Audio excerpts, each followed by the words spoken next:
ಮುದ್ದಾದ ಬಲೆ ಹೆಣೆದ ಹುಡುಗಿನ ಒಳ ಕರೆದ.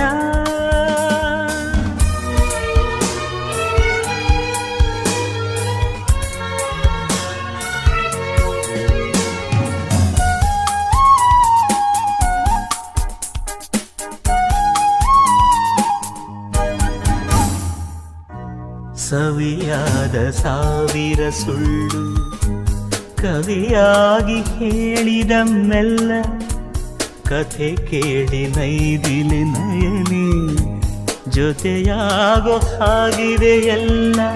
ಸಂದೇಹಾನೆ ಸುಳಿಯದಂತೆ ಹೊಸ ಸೂತ್ರ, ಹುಸಿ ಪಾತ್ರ ಕೆಂಬುತವೀಗ ನವಿಲಾಯ್ತು. ಮುದ್ದಾದ ಬಲೆ ಹೆಣೆದ ಹುಡುಗಿಗೆ ಕೊಡೆ ಹಿಡಿ